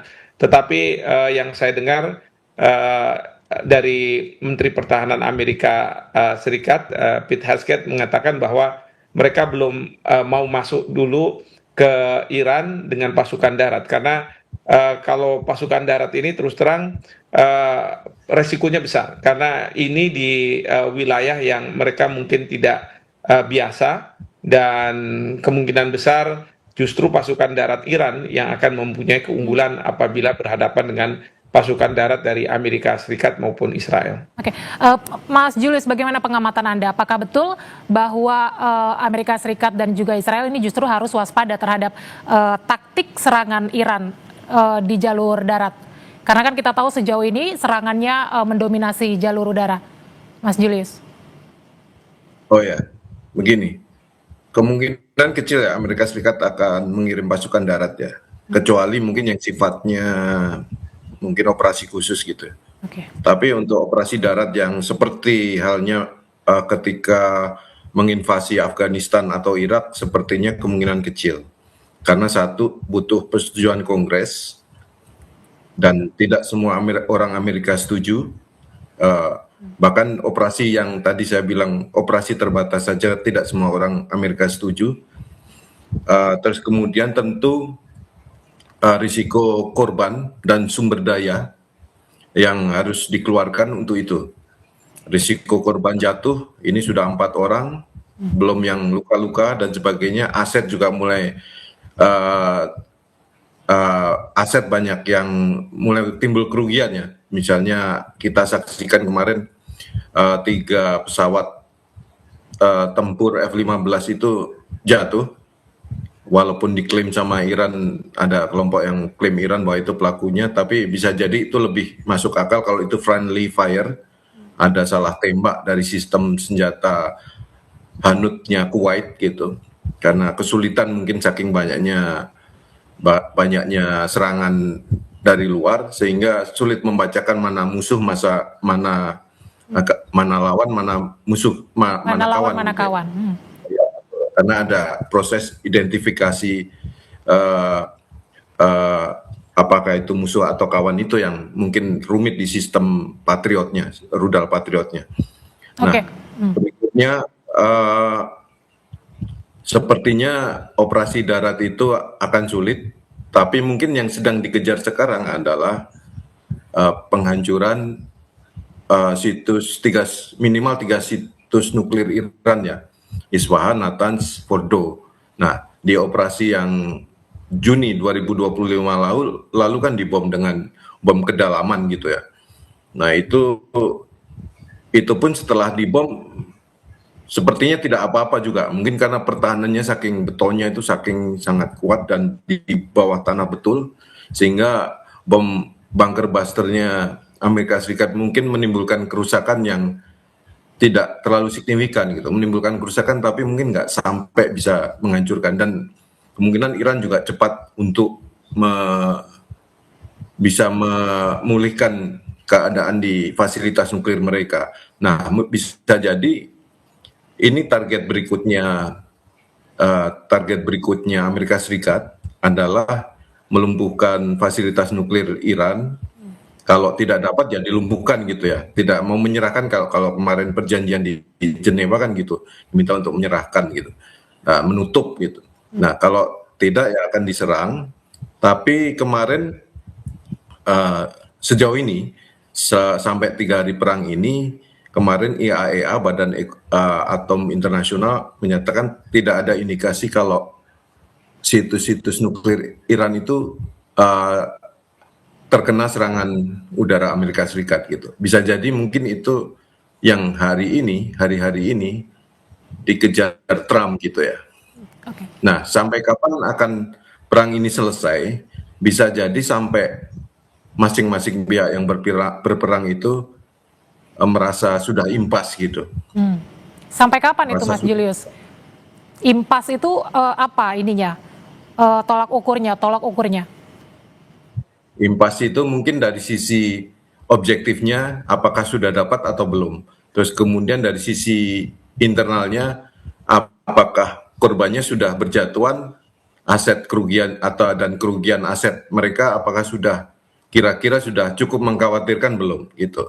Nah, bisa jadi kalau bagi Amerika Serikat walaupun tampaknya jumlah korbannya kecil gitu, tapi itu sudah pukulan karena kan kemarin dijaga supaya jangan sampai jatuh korban, gitu ya. Nah, terus kemudian objektifnya bagaimana setelah Khamenei udah dapat objektifnya, berhasil dibunuh dengan beberapa elit pasukan pengawal Iran. Nah, berikutnya bisa jadi hari ini ya, 2 hari ini perang masih berlangsung itu menyasar target pelemahan infrastruktur militer Iran dan Garda Revolusi Iran, plus yang tadi itu ya 3 situs nuklir Iran. Bisa jadi itu yang akan disasar gitu. Nah, apakah tercapai atau tidak, itu seperti yang kemarin Juni tahun 2025 itu, bahwa sudah dibom, Angkatan Udara Amerika Serikat sudah melakukan pemboman ke 3 situs nuklir itu, tapi apakah pemboman itu berhasil atau tidak, nyatanya tidak gitu. Belakangan kita baru tahu kan, ternyata tidak, tapi pembomannya sudah. Jadi ini yang maksud saya, dalam istilah saya mungkin impas. Merasa sudah sudah diserang, tapi belum tentu serangannya efektif untuk melumpuhkan situs itu gitu. Nah, begitu pula dengan Iran. Iran itu dalam lagi-lagi saya merujuk ke Juni 2025 ya, ketika diserang itu. Nah, Iran itu oleh lawannya seperti dibiarkan untuk membalas. Jadi kalau orang ngamuk gitu, untuk meredam, untuk mendeeskalasi ketegangan itu ya, biarin saja gitu. Sama negara-negara Arab waktu itu reaksinya lebih slow gitu ya, lebih walaupun negaranya diserang, pangkalan Amerika Serikatnya kan ada di negara-negara Teluk yang diserang juga waktu itu. Nah, cuma respon negara Teluk itu tidak membalas. Dia intinya bisa memahami bahwa Iran marah dan harus membalas. Dan Iran harus membalas. Karena kalau tidak, nanti di dalam negeri akan kan publik domestik Iran juga menuntut dibalas gitu, pembalasan kan. Masa negara diserang tidak membalas gitu. Jadi akan perspektif publik domestik akan melihatnya loh ada yang masalah kalau nggak balas. Jadi itu adalah sebuah mandatori Iran harus membalas gitu. Jadi adalah jadi serangan balasan Iran itu justru diberi panggung oleh internasional karena memang sudah sepatutnya seperti itu. Maksud saya begini, dalam studi konflik itu, studi resolusi konflik, masing-masing pihak itu harus berusaha mendeeskalasi juga kalau ingin perdamaian itu bisa dicapai gitu ya. Minimal sudah ada titik terang, ada jalan menuju perdamaian. Jadi intinya gini, masing-masing pihak mungkin kalau dalam bahasa awam sudah mulai kelelahan oleh tekanan dalam negeri masing-masing, udah disorot bahwa perangnya tidak efektif dan sebagainya, tentu dia akan berusaha untuk menarik diri gitu ya. Nah, secara politis mereka juga harus aman bahwa objektif mereka menyerang dapat, terus kemudian dari sisi Iran bahwa dia diserang sudah membalas, itu dalam perspektif saya tadi seperti sudah impas gitu. Ya, kami tangkap poinnya Mas Julius. Saya mau ke Pak Hikmahanto. Iran sudah mulai menyerang secara agresif. Apakah Anda melihat bahwa negara-negara proksinya seperti Rusia dan Cina ini juga akan turut membantu atau memang masih akan menahan diri karena ada resiko-resiko sektor ekonomi tadi? Atau sejauh mana negara-negara Teluk misalnya akan bereaksi terhadap gejolak atau eskalasi konflik ini? Jadi dari dua proksi, Iran dan juga Amerika Serikat Israel, apa yang akan membuat kedua belah pihak ini nanti akan bereaksi? Ya, yang pasti kalau dari pihak Rusia dan Cina itu tentu akan melihat sikon ya seperti apa. Karena mereka tidak ingin bahwa Iran itu jatuh ke tangan pihak Amerika Serikat. Dan tentu terutama sekali jatuh di bawah tangan Israel. Ya, ini kan kalau tadi saya katakan perlunya pasukan darat, ini berkaitan dengan bagaimana terjadinya regime change kalau tidak ada pasukan darat. Nah, tetapi seperti tadi dikatakan oleh Mas Julius bahwa pasukan darat ini akan berisiko tinggi. Sehingga yang digunakan sekarang oleh Israel ataupun Amerika Serikat adalah rakyat Iran yang beroposisi dengan pemerintahnya. Maka dari pihak Israel sudah menyatakan ya dalam pidato Netanyahu maupun pidato dari Presiden Trump mengatakan bahwa bukankah ini sesuatu yang Anda inginkan? Sekarang kesempatan bagi Anda. Maksudnya kesempatan untuk menggulingkan pemerintahan yang sekarang ada. Dan kemudian juga yang kedua, mereka menghack Israel, yang saya dengar menghack mungkin HP atau alat komunikasi dari pihak garda Iran ini dengan harapan mereka mau melakukan tindakan insubordinasi. Mereka justru akan melawan atasannya sehingga nantinya bisa menggulingkan pemerintahan mullah yang ada dan digantikan dengan misalnya Reza Pahlavi. Jadi memang harus dilakukan hal seperti ini apabila tujuannya adalah melakukan pergantian rezim. Nah, tetapi yang di sisi lain memang negara seperti Cina dan Rusia tidak mau terjadi perubahan kepemimpinan. Maka pernyataan-pernyataan dari Presiden Putin atau dari pihak Cina itu selalu mengatakan bahwa tindakan ini adalah tindakan yang bertentangan dengan hukum internasional. Memang pada saat sekarang ini pernyataan-pernyataan yang disampaikan Tetapi bukannya tidak mungkin secara diam-diam bahwa Rusia dan Cina akan mendukung. Nah, sementara bagaimana dengan negara-negara Teluk begitu ya?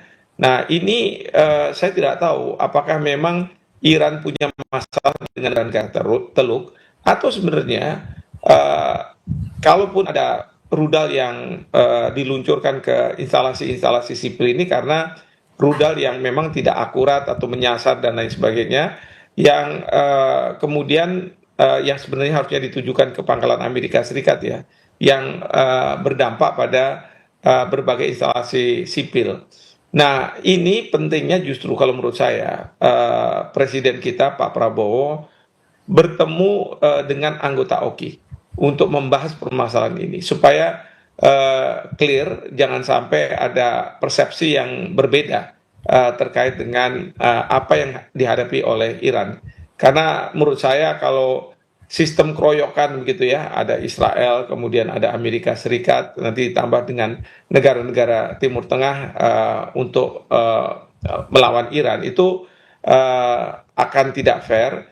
Dan yang saya khawatirkan justru Iran akan melakukan serangan-serangan ke berbagai negara yang ada di sana, termasuk Amerika Serikat dan Israel, yang menyasar pada penduduk sipil.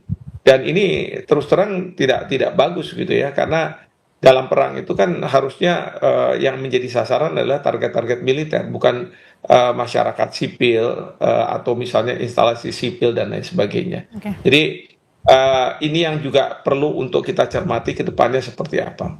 Baik, konflik ini berdampak tidak hanya terhadap korban jiwa, tapi juga berdampak pada ekonomi global. Dan kita akan bahas nanti sejauh mana Indonesia bisa berkontribusi dalam konflik Amerika Serikat, Israel, dan Iran. Sesaat lagi usai jeda Breaking News Kompas TV masih akan kembali.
Anda masih di Breaking News Kompas TV. Merespons memanasnya konflik di Timur Tengah, Presiden Prabowo memanggil sejumlah menteri dalam rapat terbatas, termasuk memanggil Menteri SDM Bahlil Lahadalia ke istana pada Senin siang. Ratas salah satunya untuk membahas antisipasi pasokan minyak dunia imbas penutupan Selat Hormuz Iran. Bahlil menyebut hingga saat ini pasokan minyak dalam negeri tak terganggu dan cadangan minyak nasional masih cukup hingga 20 hari ke depan. Namun tak dipungkiri potensi lonjakan harga minyak global akan terjadi. Bahlil bilang akan menggelar rapat dengan Dewan Energi Nasional pada Selasa untuk membahas langkah antisipatif lonjakan harga minyak.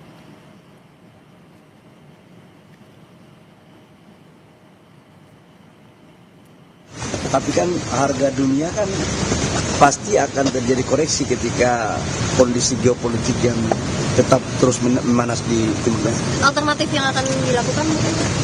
Besok saya akan melakukan rapat dengan Dewan Energi Nasional.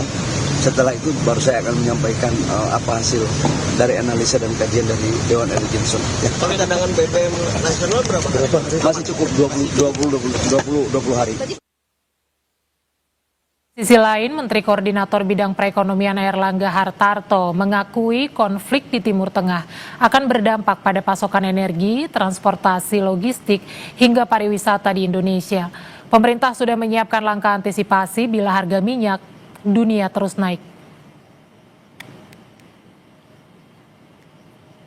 Ya, pertama yang terganggu kan pasti suplai minyak. Yang kedua, transportasi logistik.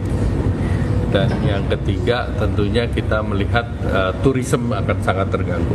Pengaruh ke ekspor juga nggak Pak?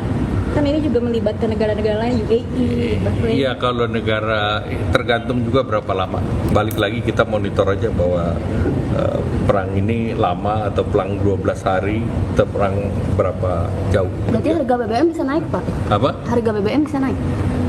Otomatis akan naik sama seperti saat perang Ukraine kan naik. Tetapi kan kali ini supply dari Amerika juga akan meningkat dan OPEC juga meningkatkan kapasitasnya. Kita lanjut membahas diskusi bersama dengan Hikmahanto Juwana, Guru Besar Hukum Internasional UI, dan juga Julius Suman, jurnalis Kompas TV. Pertama saya mau ke Pak Hikmahanto dulu. Pak Hikmahanto, apa dampak langsung penutupan Selat Hormuz terhadap Indonesia? Seperti tadi saya juga sampaikan bahwa harga minyak akan melonjak ya. Tadi sudah disampaikan oleh Pak Hartarto bahwa harga minyak akan melonjak. Nah, kalau misalnya rakyat tidak mau menanggung, itu berarti subsidi pemerintah akan membengkak. Dan kalau subsidi pemerintah membengkak, tentu ini akan berkonsekuensi pada anggaran. Jadi pertanyaannya adalah dari mana anggaran ini akan ditutup gitu ya untuk subsidi minyak. Dan tentu kalau misalnya subsidi ini hanya untuk orang-orang tertentu, tidak untuk industri dan lain sebagainya, itu berarti barang-barang yang akan dibeli di Indonesia itu akan menjadi mahal kalau diproduksi di Indonesia. Jadi konsekuensi ini akan terjadi bila perang ini dalam skala yang panjang dan masif gitu ya, yang mengakibatkan misalnya Selat Hormuz ditutup dan kemudian itu akan berdampak pada Indonesia. Seperti itu. Oke, apa yang bisa dilakukan pemerintah untuk mengantisipasi segala kemungkinan yang tadi Anda sampaikan? Ya, memang ini sulit sekali ya untuk pemerintah melakukan misalnya menyelesaikan di hulunya, yaitu perang harus diselesaikan. Karena kita Indonesia tidak dalam posisi yang sangat kuat yang bisa kemudian meminta negara-negara untuk yang berkonflik untuk bisa menghentikan. Nah, tetapi yang kita harus pikirkan adalah mencari alternatif dari minyak yang kita impor, minyak yang sudah di-refine gitu, untuk bisa kita mendapatkan dengan harga yang tanda kutip relatif murah lah. Ini yang biasanya yang kita bisa dapatkan itu dari Rusia. Tapi kadangkala Amerika Serikat dan negara-negara Eropa kerap mengkritik Indonesia ketika kita beli minyak itu dari Rusia dengan alasan bahwa berarti kita ikut juga membantu Rusia untuk melakukan serangan-serangan ke Ukraina gitu. Tapi dalam posisi seperti sekarang dan kita punya politik luar negeri yang bebas aktif, kalau kita harus mendapatkan dari Rusia ya kenapa tidak gitu ya. Yang penting adalah diabdikan untuk kepentingan nasional kita. Karena kita juga tidak mau kalau kita harus membeli minyak yang lebih mahal ya karena Selat Hormuz ditutup, terus kemudian kita harus membeli yang mahal tersebut. Seperti itu. Ya, Pak Hikmanto, meskipun Indonesia ini menganut politik bebas aktif, tapi dalam konflik ini Indonesia belum memberikan statement yang clear. Boleh koreksi kalau memang saya keliru. Tapi Anda melihat seperti apa posisi Indonesia dalam konflik Amerika Serikat, Israel, dan Iran ini? Apakah Indonesia perlu mengeluarkan statement yang clear di tengah konflik ini? Ya, kalau dari sisi saya harusnya ada statement yang clear. Intinya adalah kita akan mengutuk Israel. Kenapa saya katakan seperti itu? Karena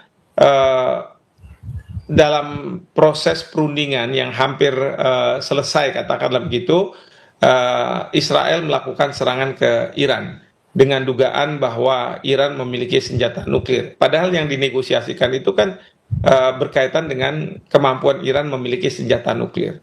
Nah, memang saya tahu bahwa mungkin Kementerian Luar Negeri ketika menyampaikan rilisnya dengan tidak menyebut Israel sebagai pihak yang melakukan serangan yang bertentangan dengan pasal 2 ayat 4 Piagam PBB, di mana di situ disebutkan bahwa negara menahan diri, wajib menahan diri untuk tidak melakukan menggunakan kekerasan atau ancaman kekerasan ke wilayah teritorial negara lain.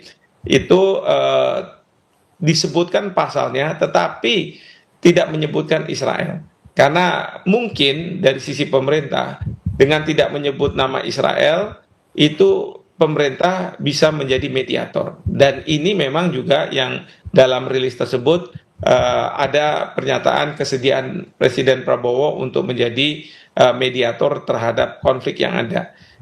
Yang dikhawatirkan itu kalau kita mengutuk Israel, ya, kemudian juga mengutuk Amerika Serikat, kalau misalnya menjadi mediator, itu nantinya mereka akan bertanya, kenapa Anda mengutuk tapi Anda mau datang ke sini untuk memediasi saya? Kira-kira seperti itu, sehingga dibuat sedemikian sehingga terlihat netral ya, bukan dalam konteks politik luar negeri bebas aktif.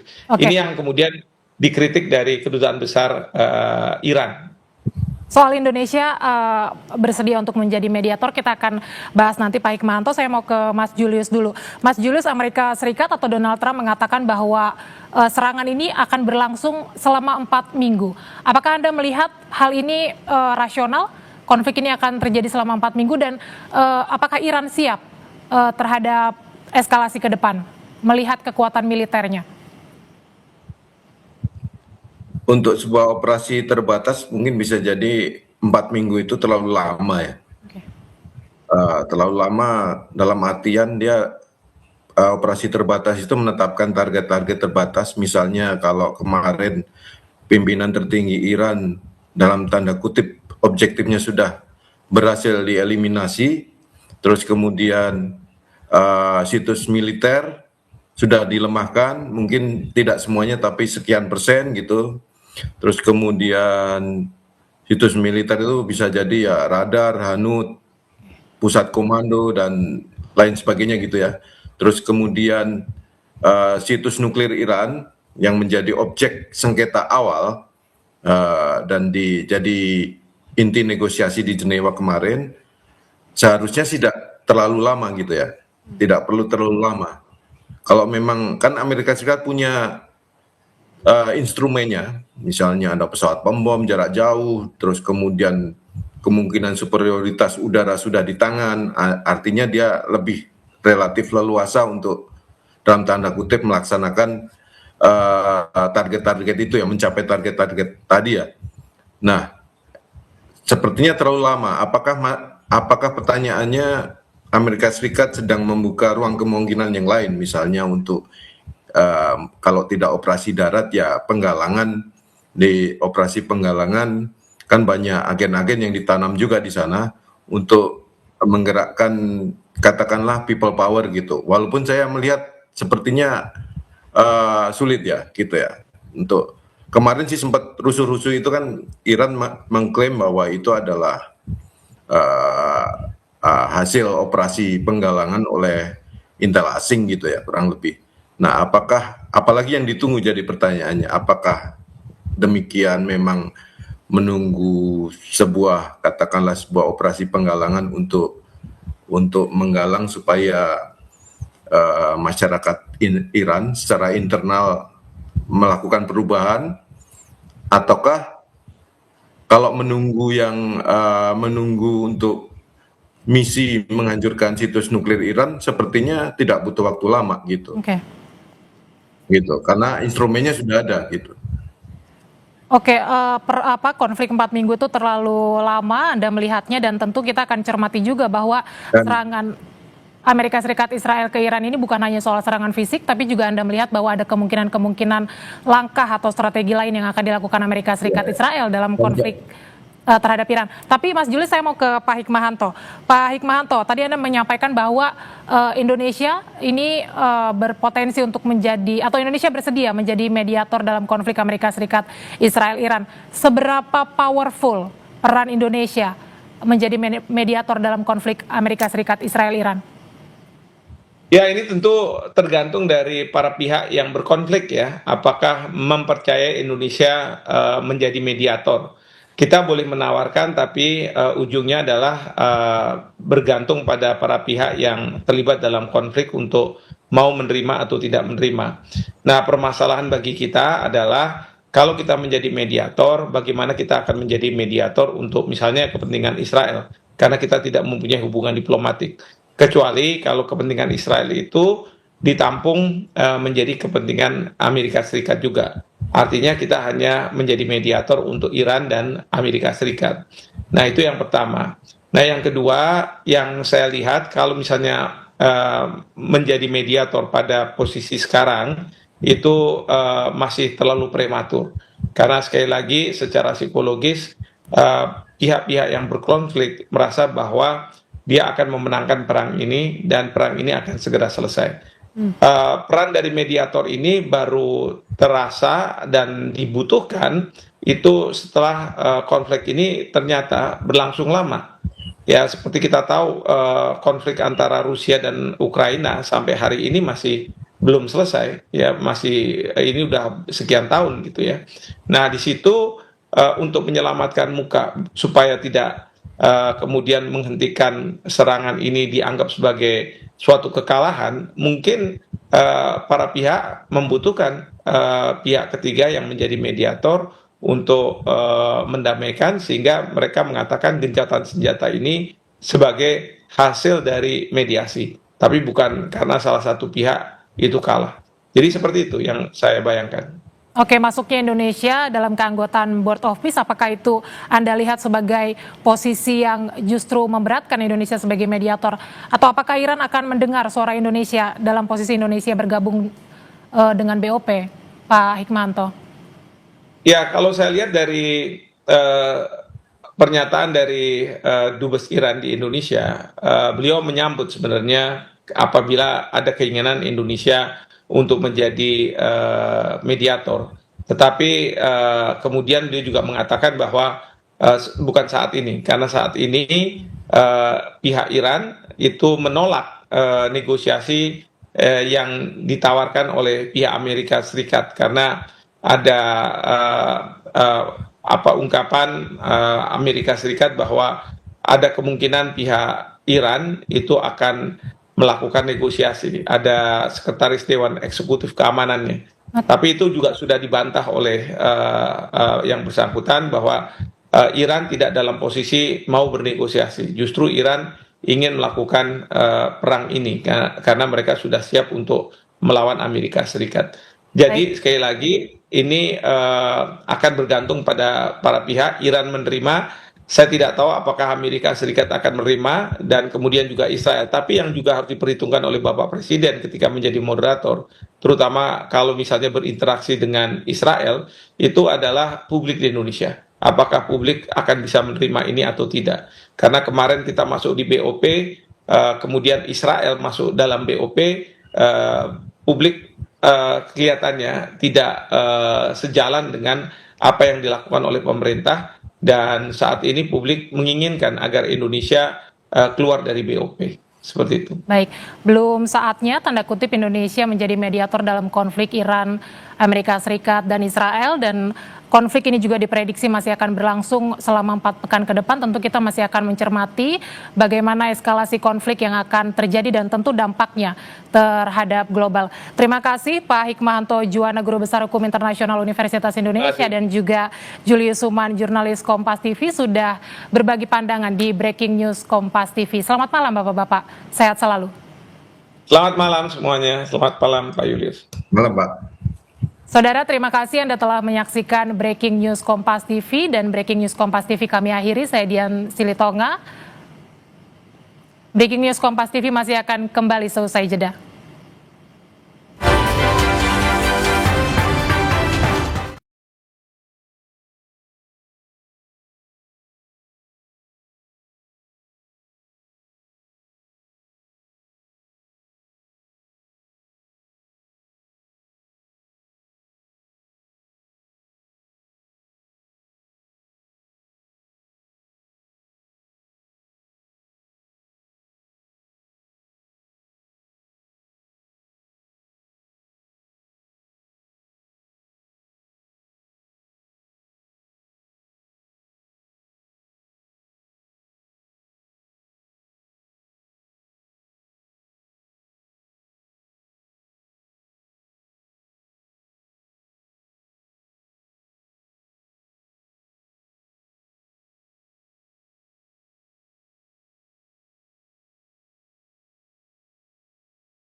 Masih di Breaking News Kompas TV, Saudara. Sebelumnya pemerintah mengimbau jemaah umroh agar menunda keberangkatan. Dan Kementerian Haji dan Umroh melaporkan sekitar 6.000 jemaah umroh telah kembali ke Indonesia sejak eskalasi serangan Amerika Serikat Israel ke Iran. Pemerintah juga memastikan proses kepulangan jemaah bertahap dan fokus pada keselamatan jemaah. Kementerian Haji dan Umroh Republik Indonesia terus lakukan pemantauan secara intensif perkembangan situasi keamanan di kawasan Timur Tengah serta dinamika penerbangan yang terjadi dalam beberapa hari terakhir. Dan perlu kami sampaikan bahwa prioritas kami adalah keselamatan dan perlindungan jemaah, dan sejak tanggal 28 Februari hingga 1 Maret 2026, sebanyak 6.047 jemaah umroh telah kembali ke tanah air dengan aman, dan proses kepulangan ini berlangsung secara bertahap melalui 17 penerbangan dan terus kami kawal secara terkoordinasi bersama seluruh pihak terkait. Saudara, Breaking News Kompas TV kami akhiri, tetapi setelah Breaking News Kompas TV Anda masih akan menyaksikan Kompas Sahur bersama rekan saya Carla. Saya Dian Silitonga pamit undur diri, terima kasih, sampai jumpa.